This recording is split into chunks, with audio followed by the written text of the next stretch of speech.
नमस्कार दोस्तों, स्वागत है आपका स्केल अप में। स्केल अप में हम लोग कुछ याद है क्या पढ़ रहे हैं आजकल? हम लोग पढ़ रहे हैं art of pivot. Art of pivot पढ़ रहे हैं। क्या होता है आर्ट ऑफ पिवट? अपना डायरेक्शन चेंज कर लेना। वेरी गुड, डायरेक्शन बदल देना। कोई एग्जांपल बताइए जिसमें एक आदमी ने अपनी बिजनेस का डायरेक्शन बदल दिया हो। मैंने उसका देखा था, निर्मा का। इन लोग के कॉलेजेस वगैरह चलते थे, बाद में इन्होंने पिवट किया तो बाकी सारे भी इनके प्रोडक्ट्स आने लग गए हैं, जैसे सर्फ हो गया और ये सारी चीज़ें। हैक में उन्होंने वो पिवट करा था, वो ओरिजिनली गेम बनाने वाले थे। हाँ, एक स्लैक कंपनी जो बनी थी वो गेम बनाने वाली थी, बाद में हट करके एक मैसेजिंग ऐप बन गया। एक उसका पड़ा था थर्मोस्टेट वाला जो था। थर्मोस्टेट का कौन सा? उन्होंने फ़ोन बनाया था, इसमें नहीं पड़ा था लेकिन वो तो उन्होंने भी पिवट किया था। नहीं, पिवट नहीं किया था, नई कंपनी बनाई थी उन्होंने। हाँ, उन्होंने थर्मोस्टेट तो शुरू से एक नई कंपनी बनाई थी।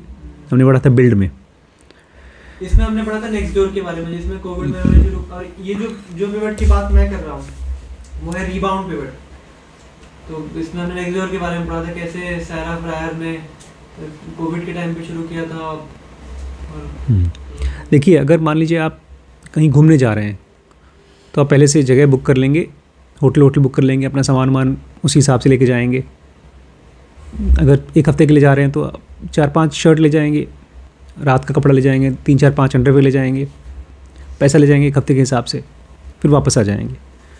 लेकिन मान लीजिए आप अपना घर बार छोड़ करके हमेशा के लिए जा रहे हैं कोई ऐसी जगह जहाँ पर आप, घर तो छूट गया, अब आपको सर्वाइव करना है, तो आप ढेर सारा पैकिंग करके जाओगे।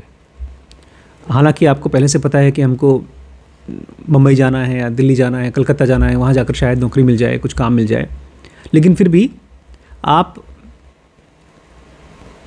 बचा के नहीं जाओगे। प्लस अपने आप को ये बताओगे कि मान लो अगर दिल्ली बम्बई में काम नहीं मिलता तो जहाँ काम मिलता है वहाँ जाएंगे।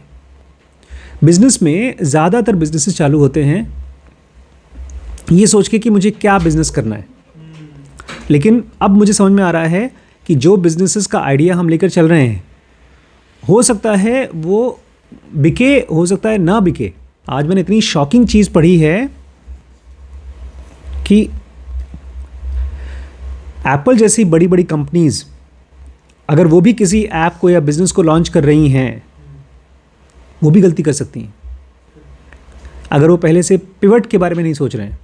एप्पल ने मैप लॉन्च किया था, जैसे आपका गूगल का नहीं मैप, पता है ना, एप्पल ने लॉन्च किया था, एक हफ्ते बाद उन्होंने कहा सॉरी हमसे गलती हो गई, बंद कर दिया। हाँ, लिटरली कहा था उसने, टिम कुक ने आकर के पब्लिकली उसने सॉरी बोला था।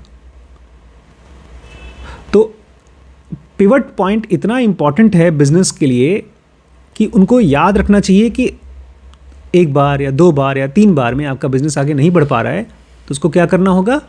पिवट। आज एक कंपनी के बारे में पढ़ेंगे, उस कंपनी से इंस्पायर होकर इंडिया में कई स्टार्टअप बने, उसमें टाटा का भी बहुत पैसा लगा है अलग अलग स्टार्टअप्स में। लेंसकार्ट का नाम सुना है आपने? क्या है लेंसकार्ट? चश्मा, खाली चश्मा नहीं है, क्या है चश्मे का? केसेस बनाती है। केसेस बनाती है, लेकिन वो इतनी फेमस क्यों हुई? फ्रेम्स बनाती है, बट ऑनलाइन बेचती है। ऑफलाइन दुकानों में आप खरीद सकते हैं लेंसकार्ट के चश्मे, लेकिन वो ऑनलाइन भी बेचती है। तो उसका जो मेन ओरिजिनल कंपनी थी ओजी, वो कौन था? वारबी पार्कर। उसके बारे में पढ़ेंगे। वारबी पार्कर अपने आप में इस इंडस्ट्री में, चश्मे की इंडस्ट्री में नेटफ्लिक्स की तरह मानी जाती है। सुपर कूल, बहुत अच्छी कंपनी। तो उससे हम लोग थोड़ा सा समझेंगे कि क्या किया उन लोगों ने जब पिवट किया। हम लोग बात कर रहे हैं नील विमलथर की, जो कि वारबी पार्कर के को फाउंडर थे, शुरू किया था। Rose to challenge in the number of ways. जब उनके सामने मुश्किलें आई तो नंबर ऑफ वेज से, बहुत अलग अलग तरीक़ों से वो चैलेंज में आगे बढ़े। उन्हें उस चैलेंज को फेस किया और उसको सॉल्व किया। When Covid crisis hit, Warby Parker had to shut down its stores. सोचिए अगर हमारे यहाँ कोई ऐसी प्रॉब्लम आ जाए कि हमारा सेंटर ही बंद हो जाए तो किसी की सैलरी नहीं बनेगी। ऐसे ही हुआ कोविड के समय वारबी पार्कर के साथ। सारी दुकानें बंद हो गई, भाई कोविड था, दुकानें बंद, प्लस उसका हेडक्वार्टर भी बंद हो गया। लेकिन नील को ये चीज़ पक्का करना था कि कम से कम ऑनलाइन के ज़रिए लोगों तक चश्मा पहुंच सके। इन ग्लासेस की ज़रूरत नहीं है, हर किसी को कोविड में भी चश्मा तो चाहिए, पढ़ने के लिए चाहिए, देखने के लिए चाहिए। इसलिए जो सबसे पहली चीज़ उन्होंने की वो ये कि सप्लाई चेन को सिक्योर किया। ये क्या होता है सप्लाई चेन को सिक्योर किया? यहाँ बनेगा, फिर यहाँ से निकलेगा, फिर वहाँ जाएगा और उधर से डिलीवर होगा। हाँ, हम अपनी दुकान से भले ना बेच पाएँ, लेकिन सबसे पहले जो हम माल ले रहे हैं उसको कंटिन्यू करते रहे। सप्लाई चेन को उसने सिक्योर किया और उसके बाद उसने अपने फुलफिलमेंट सेंटर्स को, जहाँ जहाँ माल बनकर आता था और रखा जाता था, उसको बोलते हैं फुलफिलमेंट सेंटर्स, उसको भी एकदम स्पीड में ऐसे ही रखा जैसे पहले चलता था। Then it was trying to figure out unemployment benefits if we furlough folks. और उसके बाद उसने देखना शुरू किया कि अगर बहुत दिन तक बंद रहा हमारा सेंटर तो हमारे एम्प्लॉयज़ को अनएम्प्लॉयमेंट बेनिफिट्स क्या क्या मिलेगा। मतलब जो बड़ी कंपनीज होती है ना, उसमें एम्प्लॉयज़ के कुछ राइट्स होते हैं, कुछ उनको मिलना चाहिए, जैसे छुट्टियां मिलती हैं, साल में इतनी छुट्टियां मिलती हैं, प्रोविडेंट फंड मिलता है। तो उन्होंने देखना शुरू किया कि हमारी कंपनीज़ के एम्प्लॉयज़ भाग न जाएं, उनको क्या क्या चीज़ें हमें देनी चाहिए। उसके बाद एक और बड़ी चीज़, उनके पास 120 रिटेल लीज़ थी, उसका क्या करें। ये लीज़ क्या होता है? लीज मतलब किराया देना है। हाँ, 120 दुकानों का किराया देना है। और इनका दुकान ऐसा छोटा मोटा दुकान नहीं है, इनकी बड़ी बड़ी शोरूम्स हैं। एक एक शोरूम का 5-5, 6-6 लाख रुपए किराया जाता होगा। इस तरह के 120 शोरूम्स, उनका क्या करें वो भी देखना था। तो क्या किया होगा उन्होंने, 120 दुकानों के साथ में किराया दिया ताकि जैसे कोविड ख़त्म हो जाए तो हमारा काम चालू हो सके। लेकिन जब काम चालू हुआ तो सबसे पहली चीज़ उन्होंने की, tight control over store traffic, भीड़ न इकट्ठी हो जाए, एंड गाइडेड शॉपिंग एक्सपीरियंस।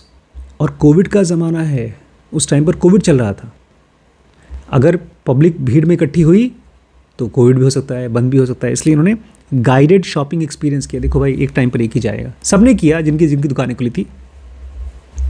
उसके बाद हम लोग अभी जब गए थे बैंगलोर ना, तो मैंने भी कुछ चश्मे ट्राई किए थे। मैंने चश्मा पहना, उसके बाद रख दिया, 2-3 चश्मे ऐसे ट्राई किए, रख दिया, कोई कुछ बोलने नहीं आया। लेकिन कोविड के समय जब भी कोई कस्टमर आता था, एक चश्मा लगाने से पहले एक उनका स्टोर मैनेजर बोलता था, रुकिए सर, पहले साफ़ करो। साफ़ किया, पहनिए, पहनने के पहले और पहनने के बाद सफाई होती थी। आज की जो वीडियो है ना, बहुत छोटी होगी।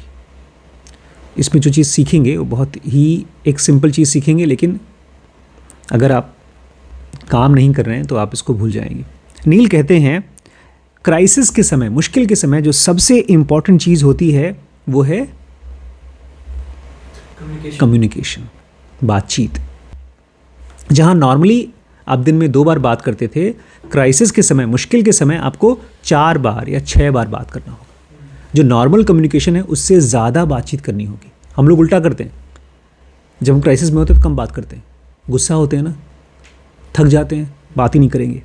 ये कहते हैं अगर आपको कंपनी मुश्किल के समय भी चलाना है तो इनका पिवट कोई बिजनेस का पिवट नहीं था, इनका स्ट्रैटेजी का पिवट था, टैक्टिक्स का पिवट था।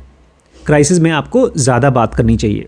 नील और उनके साथ जो उनके बिजनेस पार्टनर थे, डेव गिल्बोआ, ये लोग हर हफ्ते ऑल हैंड मीटिंग किया करते थे। सारे एम्प्लॉयज़ का मीटिंग हर हफ्ते किया करते थे, उसको रिकॉर्ड किया जाता था और हर किसी को वीडियो शेयर किया जाता था। हमने कोविड में उल्टा किया, हमने हफ्ते में 1 मीटिंग की बजाय 2 मीटिंग किए और उनका साइज़ थोड़ा कम कर दिया ताकि लोग उसको एक्चुअली देखें। 1 घंटे की मीटिंग होगी तो लोग पूरा देखेंगे नहीं, तो हमने उसको कम कर दिया।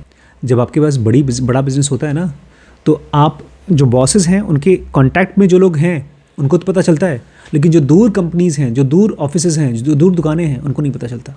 इसलिए बोलते हैं हर थर्सडेज़ को और ट्यूसडेज़ को हम मीटिंग करते थे ताकि सारे एम्प्लॉयज़ को पता हो कि क्या डिसीजन लिया गया है। Specially not being in office, you lose all the hallway chatters, क्योंकि आप ऑफिस में अगर नहीं हैं तो आपको पता नहीं चलता क्या चल रहा है। ऊपर मैं बैठा हूँ, मैं यहाँ बैठा हूँ, मैं ऐसी बातें कर रहा हूँ, अरे पता है तुम्हें आज क्या हुआ, हम लोग एक ज़मीन लिया है, वहाँ पर आश्रम बनाना चाहते हैं। एक छोटी सी बात है लेकिन बड़ी बात है। जिसको पता चलेगा उसको मोटिवेशन मिलेगा, खुश होगा, लेकिन जिसको नहीं पता चलेगा वो रह गया। कह रहे हैं अगर आप ध्यान जानबूझ के नहीं करते हैं, लोगों को नहीं बताते हैं, तो you lose, people will lose all the hallway communication. जो मालिक को पता है, ऊपर के लोगों को पता है, बाकी लोगों को नहीं पता चलेगा। You lose all these informal modes of communication. इसको बोलते हैं इनफॉर्मल मोड्स ऑफ कम्युनिकेशन। मुझे पता है, मैंने रिम्पी से बात की, दिलीप जी से बात की, तुम लोगों से बात कर ली, लेकिन ये सबको नहीं पता चला। क्यों? क्योंकि हमने फॉर्मली नहीं बताया उनको, कोई सिस्टम से नहीं बताया। And you need to supplement that with a lot more structure and formal communication. इसलिए चाहे क्राइसिस हो चाहे ना हो, आपको अपनी कम्युनिकेशन को स्ट्रक्चर करना पड़ेगा और फॉर्मल करना पड़ेगा। ये क्या होता है? इस हिसाब से बात करना है। देखिए, कल आई वो बच्ची अपनी प्रॉब्लम समझा के गई, ऐमन, उसका मैंने उससे बात कर ली, आशीष से बात कर ली, और मैं गया ऐसे ही इनफॉर्मली बात कर ली। बाकी कुछ 2-4 कलेक्शन बॉयज़ थे। ये तो था इनफॉर्मल मोड ऑफ कम्युनिकेशन। लेकिन जब मैं इसी को लेकर के हर संडे को मैं ऑल टीम मीटिंग लगाऊं या हर मंडे को, और उसमें कुछ खास चीज़ें बात करूं, तो ये हो गया स्ट्रक्चर्ड, क्योंकि मैंने स्ट्रक्चर दे दिया कि हर मंडे ऑल टीम मीटिंग होगी और उसमें कोई ना कोई मुद्दा डिस्कस किया जाएगा। तो उसको बोलते हैं स्ट्रक्चर्ड कम्युनिकेशन। अगर मान लीजिए मैं नहीं हूँ तो कोई ना कोई आए और एक चीज़ लेकर बात करे, उसको बोलते हैं स्ट्रक्चर्ड कम्युनिकेशन। स्ट्रक्चर बन गया कि यार मंडे को तो होता ही मीटिंग, चलो चलते हैं। उसकी वजह से हम लोग खोजेंगे, अरे यार क्या हुआ एक हफ्ते में, बताना है। तो जो चीज़ें कुछ लोगों को पता है वो सबको पता होंगी, और कुछ ऐसी चीज़ें निकल के आएंगी जो शायद बताने वाले नहीं होंगी, फिर भी बताएंगे। तो इस तरह से ज़्यादा कम्युनिकेशन होगी।